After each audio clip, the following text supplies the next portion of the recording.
नमस्कार प्यारे बच्चों, आप सभी को सुप्रभात। और सभी ठीक है?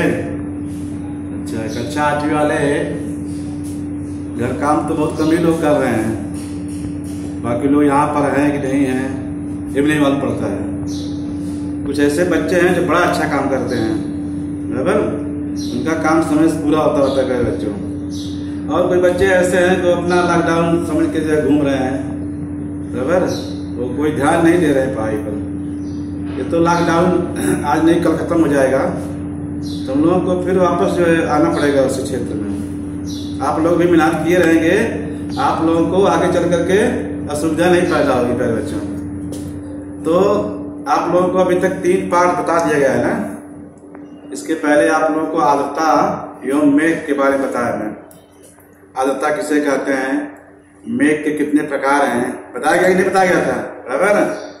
मेघ कितने प्रकार हैं, कौन कौन बताया गया इसको? अच्छा, 2-3 लोग बता सकते हैं।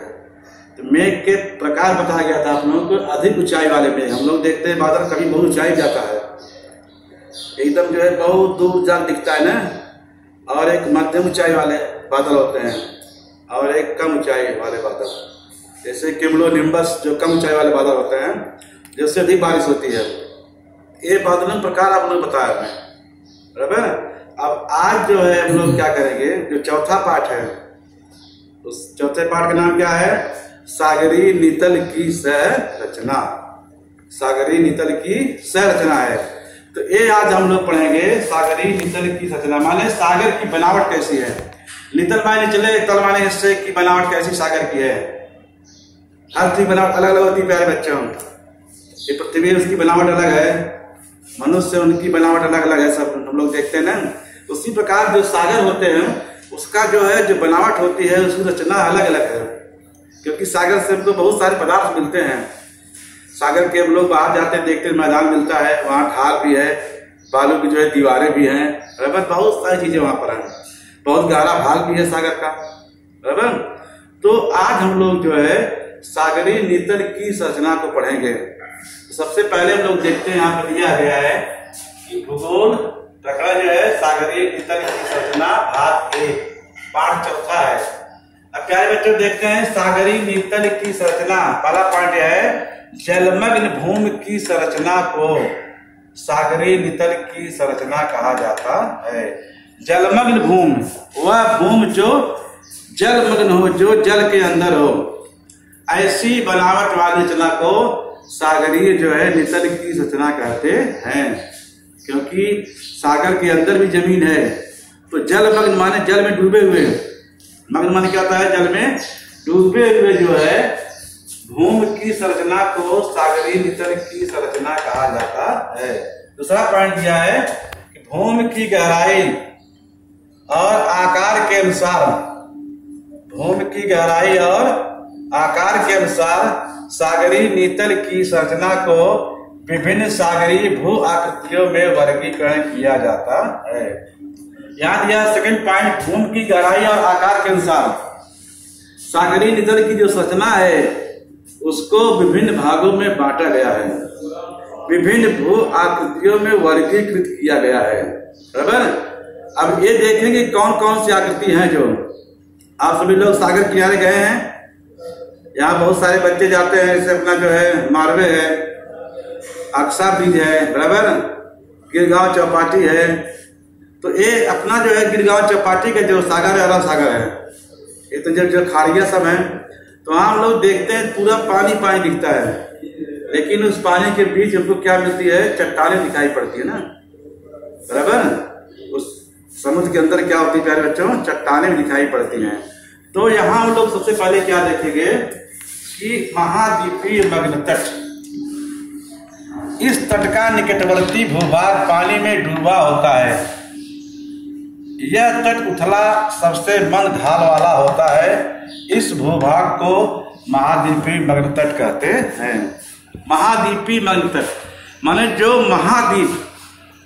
महाद्वीप के नजदीक सागर में डूबा हुआ तट होता है उसको महाद्वीपीय मग्न तट कहा जाता है, बराबर। यहाँ दिया गया है परिभाषा, एक बार फिर देखिए आप लोग कि इस तट का निकटवर्ती भूभाग, किसका? महाद्वीपीय मंद तट का। पानी में डूबा होता है और यह तट उथला और सबसे मंद ढाल वाला होता है। इस भूभाग को महाद्वीपीय मंद तट कहते हैं। उथला, उथला माने क्या बच्चे? उठा हुआ। और ढाल कैसी होती है इसकी? मंद होती है। क्या होती है? मंद होती है। तो यह जो है महाद्वीपीय मंद तट है। यह कैसा है? उठा हुआ है। क्या है? उठा हुआ है। और उठा हुआ होने के कारण जो है इसकी ढाल कैसी है? मंद है। और यहाँ तक प्यारे बच्चों सूर्य की किरणें पहुंचती हैं। बराबर। इसकी विशेषता क्या है यहाँ देखते हैं लोग। सबसे पहले है गहराई इसकी केवल 200 मीटर है। कितना है? 200 मीटर तक। नंबर 2 मछली पकड़ना, खनिज तेल और प्राकृतिक गैस। तो इसकी विशेषता है कि इसकी गहराई कितना है? केवल 200 मीटर है। और प्यारे बच्चों 200 मीटर तक जो सूर्य किरणें जहाँ तक पहुँचती हैं तो वहाँ क्या मिलता है? वनस्पतियाँ पाई जाती है, शैवाल मिलता है, घासें पाई जाती हैं। और ये जो घास होती है यह मछलियों क्या है? खाद्य है। क्या है? मछली के खाद्य हैं। मछली बड़े पैमाने पर यही पाई जाती हैं। कहाँ? महाद्वीपीय मंद तट पर। कहाँ पर? महाद्वीपीय मंद तट एक ऐसा क्षेत्र है जहाँ बड़े पैमाने पर मछलियाँ पकड़ी जाती हैं। दूसरी विशेषता यहाँ क्या दिया है? इसकी गहराई केवल 200 मीटर है। जो सूर्य किरणें जो है नीचे जाती हैं, जहाँ तक पहुँचती हैं वहाँ पर जो है हमको क्या मिलती है? वनस्पतियाँ पाई जाती हैं, जिसको हम लोग शैवाल बोलते हैं। वह जो है वनस्पतियाँ कौन खाता है? मछलियाँ खाद्य होता है। इसके अलावा यहाँ क्या क्या मिलता है प्यारे बच्चों? मछली यहाँ बड़े पैमाने पकड़ी जाती है। दूसरा है खनिज तेल। क्या है? और प्राकृतिक गैस। यहाँ बड़े पैमाने पर खनिज तेल मिलता है। खनिज तेल क्या क्या आता है? पेट्रोल है, डीजल है और प्राकृतिक गैस। इसका एक उदाहरण है जैसे मुंबई हाई है। मुंबई हाई जो है वह महाद्वीपीय मंद तट में है। वहां से बड़े पैमाने पर खनिज तेल जो है निकाला जाता है। मुंबई हाई का नाम सुने आप लोग? महाराष्ट्र में बोईसर आके जाएंगे तो सर समुद्र किनारा है वहां पर है। तो यहाँ खनिज तेल मिलता है। मछलियों का उत्पादन यही होता है बड़े पैमाने पर।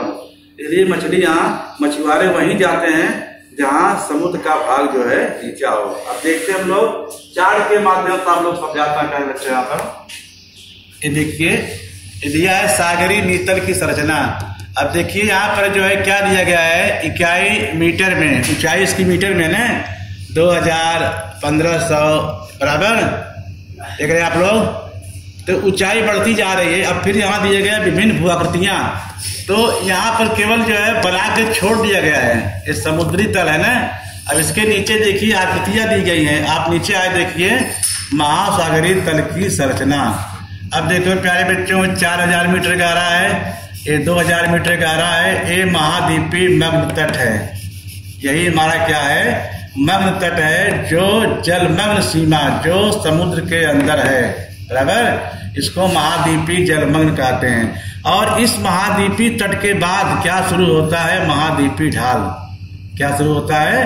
महाद्वीपीय ढाल शुरू होता है। उसके नीचे जब जाएंगे आपको तो 2000 मीटर और 4000 मीटर का गहरा क्षेत्र जो है दिखाई देता है। बराबर। उसके ऊपर आगे बढ़ेंगे, ये सागरी द्वीप है। क्या है?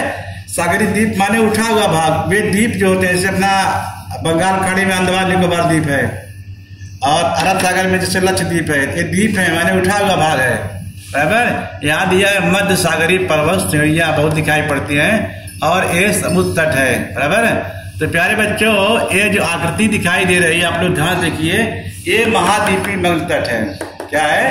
ये जो है 200 मीटर गहरा है समुद्र में। और यहाँ पर सूर्य किरणें आसानी से पहुँचती हैं और इसके साथ साथ यहाँ पर मछली पकड़ने का व्यवसाय बड़े पैमाने पर होता है। दूसरा क्या चीज यहाँ पर है? यहाँ जो है खनिज तेल मिलता है और प्राकृतिक गैस पाई जाती है। यह जो तट है इसका प्रयोग बड़े पैमाने पर मानव द्वारा किया जाता है। इसके देखिए, इसकी बनावट देखिए, मंद ढाल है। लेकिन जैसे जैसे आगे बढ़ रहे हैं तो क्या हो रहा है? ढाल मिल रहा है। क्या मिल रहा है? सागरीय ढाल पाया जाता है प्यारे बच्चों। बराबर। फिर ऐसे ऐसे देखिए इसकी जो बनावट है। बराबर। जो बनावट यहाँ दिया है उसको यहाँ विस्तार दिया गया है। आप लोग समझ में आ गया ना? ये क्या है? विस्तार से यहाँ दिया गया है। आगे हम लोग देखते हैं दूसरी जो है यहाँ पर क्या दिया गया है कि महाद्वीपीय ढाल। जैसे हम लोग महाद्वीपीय मंद तट के आगे पहुंचते हैं वहां पर क्या शुरू होता है, महाद्वीपीय ढाल शुरू हो जाता है। बराबर। इसकी क्या विशेषता हम लोग देखते हैं। सबसे पहले इसकी गहराई 200 मीटर से लेकर के 3600 मीटर तक होती है। कितना कह रहे बच्चों, 200 मीटर। 200 मीटर किसकी जो है गहराई थी, यहाँ हम लोग पढ़े ना, महाद्वीपीय मग्न तट की। लेकिन जब महाद्वीप ढाल शुरू होता है तो उसकी जो गहराई 200 से कितना है, 3600 मीटर तक होती है। यहाँ पर तीव्र ढाल और इसका विस्तार कम है। यहाँ इसका ढाल कैसा होता है, तीव्र होता है, और इसका विस्तार क्या है, कम है। तीसरा है, इसकी निचली सीमा महाद्वीप की सीमा मानी जाती है। महाद्वीप ढाल के बाद जो है महाद्वीप की सीमा चालू हो जाती है। जैसे हम लोग वहां पर देखे हैं ना, तो यहाँ देखिए आप लोग एक बार फिर दिखाता आप लोगों को चार्ट के माध्यम से।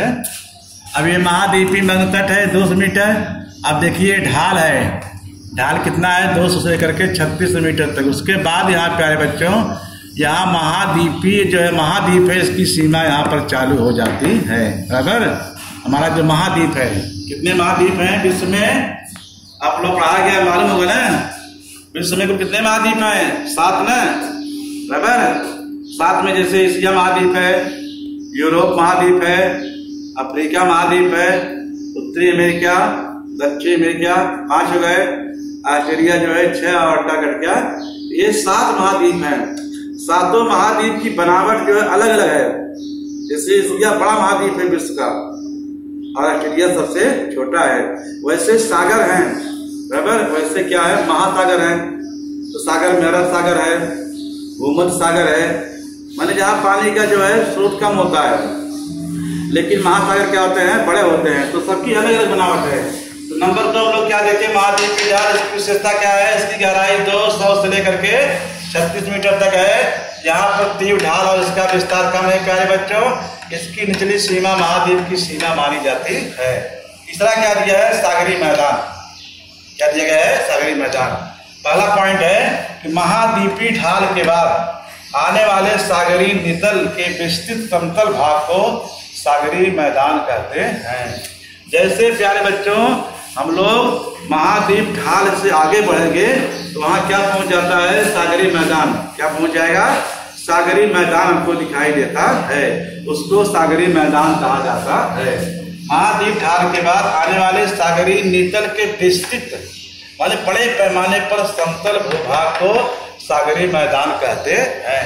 इसकी विशेषता क्या है, इसकी विशेषता है कि सागरीय मैदान पर पर्वत, पठार और आज भू-आकृतियां पाई जाती हैं। हम लोग पर्वत देखते हैं ऊंचे ऊंचे। हमारे देश में कौन कौन से पर्वत है आप लोग जानते हैं। हिमालय पर्वत बड़ा है पर्वत पूरे विश्व का, अरावली पर्वत है, विंध्य पर्वत है, सतपुड़ा पर्वत है। ये पर्वत चिड़िया हैं। इसके बाद पठार बहुत सारे अपने देश में हैं। हम लोग जहाँ रहते हैं महाराष्ट्र बड़ा पठार है, जिसको दक्कन पठार कहते हैं। तेलंगाना का पठार है, कर्नाटक का पठार है, बराबर। तो ये बघेलखंड का पठार है, बुंदेलखंड का पठार है। ये पठार है। पठार किसे कहते हैं, समुद्र तल से ऊंचे उठे हुए समतल भूभाग को पठार कहा जाता है। तो प्यारे बच्चे, पठार और पर्वत में अंतर है। पठार भी ऊंचा होता है और पर्वत भी ऊंचे होते हैं। ये दोनों भू-आकृतियां पाई जाती हैं। पठार का ऊपरी भाग समतल होता है, लेकिन पर्वतों का ऊपरी भाग क्या होता है, शंक्वाकार होता है। ये अंतर है। पठारों की अधिकतम ऊंचाई 1000 मीटर होती है और पर्वतों की न्यूनतम ऊंचाई क्या होती है, 1000 मीटर होती है। पठारों पर मानव बस्ती पाई जाती है, लेकिन पर्वतों के ऊपर मानव बस्ती नहीं पाई जाती है। ये भू-आकृतियां कहाँ मिलेगी, सागरीय मैदान पर। सागरीय मैदान पर पर्वत, पठार आदि भू-आकृतियां पाई जाती है। ऐसा में तो ये जो है आप लोग को 3 पॉइंट बताया गया कि सागरीय नितल संरचना किसे कहते हैं, महाद्वीपीय मग्न तट किसे कहते हैं, महाद्वीपीय ढाल व सागरीय मैदान किसे कहते हैं। यहाँ पर आप लोगों को चार्ट के माध्यम से बता दिया गया। इसको आप लोग देखेंगे और समझेंगे। इसके आगे और बहुत सारी चीजें हैं। ये बताएंगे पर्वत क्या है, पठार क्या है, बराबर, और बहुत सारी भू-आकृतियां हैं। निक्षेपण क्या है, निक्षेप क्या है। जैसे जैसे हम लोग आगे बढ़ेंगे तो ऐसे हम लोग जो है इसको और समझेंगे। इसके आप लोग को ग्रीक का दिया गया है यहाँ पर। पहला एक महाद्वीपीय मग्न तट किसे कहते हैं। दूसरा है सागरी मैदान किसे कहते हैं। ये 2 गृह कार्य हो गए। कितने गए? 2 गृह कार्य है। इसको आप लोग जो है वीडियो को बार बार देखेंगे बराबर, और घर काम करके निश्चित तौर पे शुक्रवार और शनिवार 2 दिन समय मिलता है आप लोग ने, तो अपने ग्रुप पर डालिए आप लोग, और इसके साथ साथ उसको चेक किया जाएगा बराबर। और जहाँ नहीं समझ आता है अपने ग्रुप में आप लोग लिखिए ये पाठ आपको समझ नहीं आ रहा है प्यारे बच्चे बराबर। तो आज इतना हम लोग समझते हैं बराबर। इसके बाद जब हम लोग फिर मिलेंगे आपको इसका अगला भाग जो है पढ़ाऊंगा। तब तक के लिए जय हिंद, धन्यवाद।